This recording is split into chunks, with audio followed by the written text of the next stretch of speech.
నటుడు మంచు మోహన్ బాబుకు ఆయన చిన్న కొడుకు మనోజ్కు మధ్య ఆస్తుల పంపకాల విషయంలో గొడవ జరిగినట్లు మీడియాలో వార్తలు హల్చల్ చేశాయి. ఈ విషయం సినీ ఇండస్ట్రీతో పాటు అభిమానుల్లో తీవ్ర చర్చనీయాంశంగా మారింది.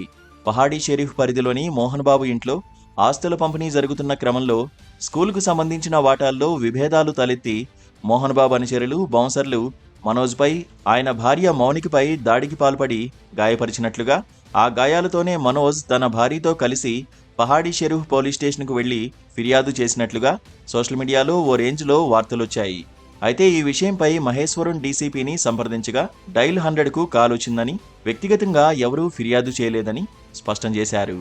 ఇదిలా ఉండగా కాలుకు గాయమైన మంచు మనోజ్ తన భార్య మౌనికతో కలిసి బంజారాహిల్స్లోని ఓ ప్రైవేట్ ఆసుపత్రికి వచ్చారు.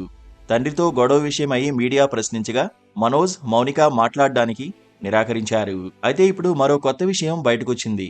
తనపై దాడి జరిగిందని, పదునైన ఆయుధాలతో దాడి చేశారన్న మెడికల్ ప్రూఫ్స్ కోసం మంచు మనోజ్ ఆదివారం డిసెంబర్ 8న ఆసుపత్రికి వెళ్లినట్లుగా సన్నిహితులు చెబుతున్నారు.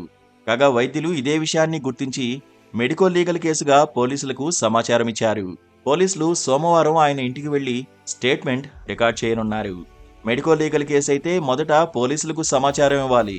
ఆ ప్రకారం మనోజ్పై అనుమానాస్పద దెబ్బలు ఉన్నాయని పోలీసులకు ఆసుపత్రి యాజమాన్యం సమాచారం ఇచ్చింది.